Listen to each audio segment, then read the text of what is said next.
जय जगन्नाथ दर्शक बंधु 3000 टंका भत्ता समस्त को 60 वर्ष रु 80 वर्ष को सरकार देवे कि एपटे नुआपड़ा उपनिर्वाचन पाखे गला अल्प दिन सरकार तांकर माराथन प्रचार जारी रखिंट एपटे जो प्रतिश्रुति देते ताकू एपर्यंत पालन करना कही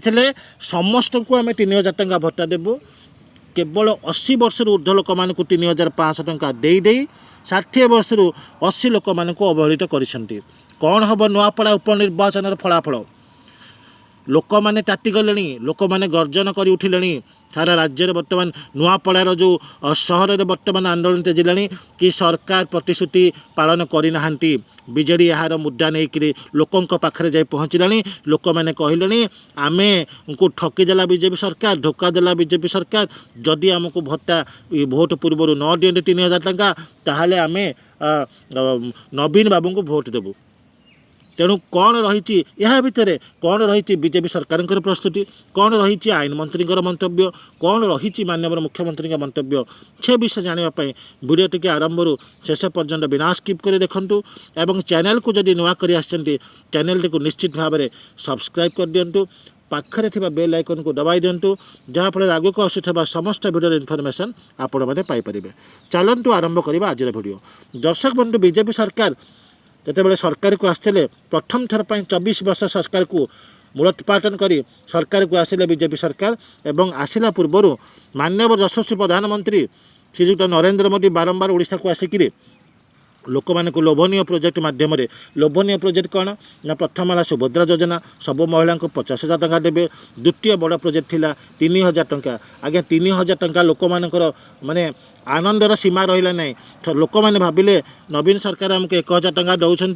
बीजेपी सरकार आसिले आमको 3000 टंका भत्ता मिल आम आनंद कालाटीपाट करूँ से खुशी समस्ते बीजेपी सरकार को भोट दे जितेदेले कि बीजेपी सरकार कला कौन 80 वर्ष ऊर्ध्व लोक मान 3500 टंका दे 60 वर्ष 80 वर्ष लोक मान ठकीदेला से 1000 टंका देले जहाँफल लोक मैंने कौन कले लोक मैंने देखिले दीर्घ 1 वर्ष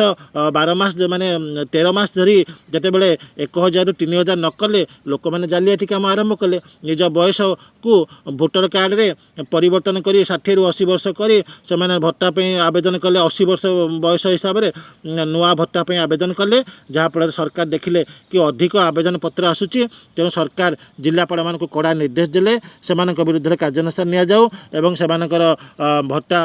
ये को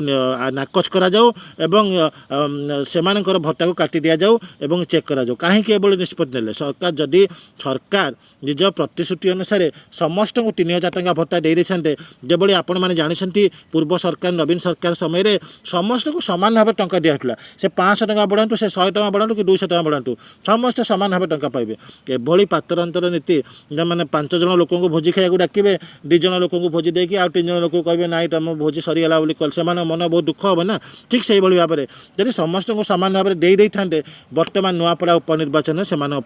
प्लस पॉइंट थिला से निश्चित भाव में नुआपड़ा उपनिर्वाचन हाटे था कि बर्तमान लोक मानकर आंदोलनात्मक मनोभाव है समस्ते कहते आम बीजेडी सरकार नवीन बाबू को भोट देके जितेबू जदि सरकार भोट पूर्वर आमको 3000 टंका न दियंती ताहले आम नवीन बाबू को भोट देबू कहीं कहले देखु एपटे बीजेपी सरकार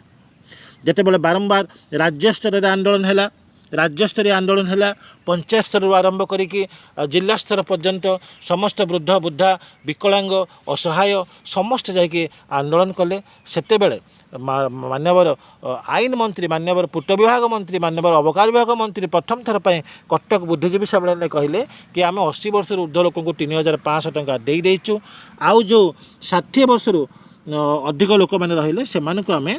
चलित आर्थिक वर्षर शेष सुधा एक बजेट उपस्थापन करी आमे से 3000 टंका भत्ता देदेबू। चलित आर्थिक वर्ष कहले कौन ना 2025 एप्रिल मसरू आरंभ करी 2026 मार्च 31 पर्यंत गोटे आर्थिक वर्ष होता है। चलित आर्थिक वर्षर शेष सुधा माने आमर बजेट अधिवेशन शेष अधिवेशन हूँ शीत अधिवेशन जहाँ डिसेम्बर जनवरी पड़ो शेष अधिवेशन रे एक बजेट उपस्थापन हम जोटा सबुठार बड़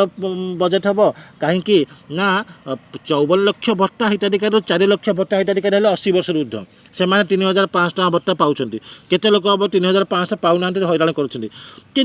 ये जो 4 लाख को बाद दे 54 लाख रहा 50 लाख से 50 लाख भत्ता हिताधिकारी क्या वर्तमान सरकार बजेट उपस्थापन करे शीतकालीन अधिवेशन में एवं से 3000 टଙ୍କା भत्ता देवे बोली आईन मंत्री कहीदे चलित आर्थिक वर्षर शेष सुधा तेणु मार्च 31 तारिख भितर सरकार निश्चित भाव में भत्ता देवे बोली कहते निश्चित माने आईन मंत्री निश्चितता को माननीय मुख्यमंत्री मोहर मारिदे माननीय मुख्यमंत्री जो सेप्टेम्बर 22 तारिख दिन एक निशामुक्ति आंदोलन होता एवं निशामुक्ति आंदोलन समय माननीय मुख्यमंत्री मे फेयर छक निकट में गणदौड़ भाग नहीं गणदौड़ भाग ने समय मे फेयर छक निकट में एक अर्जुन चा दुकान अटकी अर्जुन चा दुकान अटकी समय चा पीठुवा समय जड़े महिला मुख्यमंत्री प्रश्न कला कि आपण आमको 3000 टଙ୍କା भत्ता देवा कथा कही भत्ता आपड़ केवे बढ़ाऊँ मुख्यमंत्री कहले आउ अल्प दिन अपेक्षा कर तुमको जो 1000 टଙ୍କା भत्ता मिलूँ ताहा 3000 टଙ୍କା भत्ता मिल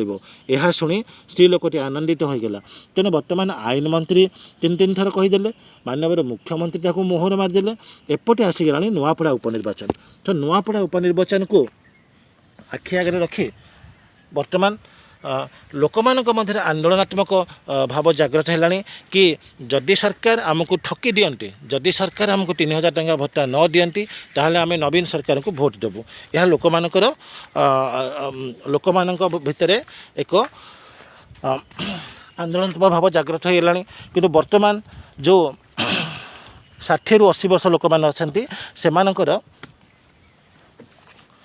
चिंताधारा को लेकिन बीजेपी सरकार जो करुचे आगामी नवेम्बर 10 तारिख रे एक माने परीक्षार समय हम कहीं आगामी नवेम्बर 10 तारिख जितेबाला उपनिर्वाचन अनुष्ठित हम नुआपड़ा उपनिर्वाचन में लोक मैंने निश्चित भाव में तार माने जवाब देवे एवं ताकू नहीं बीजेपी सरकार पर यार बड़ प्रभाव पड़ो कहीं जो प्रतिश्रुति देते जहाँ मैनिफेस्टो कही जहाँ संकल्प पत्र कही सरकार जब पालन न करती आगामी दिन यार परिणाम भोगिया पड़ो तेणु जदि सरकार ये नवेम्बर 10 तारिख भितर 3000 टଙ୍କା भत्ता पूरण कर दियंती ताहले सारा राज्य लोकों मन आस्था भाजन हेबे एवं उपनिर्वाचन पुनर्बार भोटे लोक मैंने जितई आणवे तेणु यह आपण मानक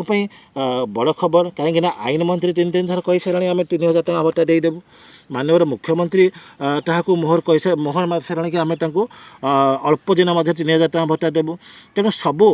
पर जदि उपनिर्वाचन पूर्वर सरकार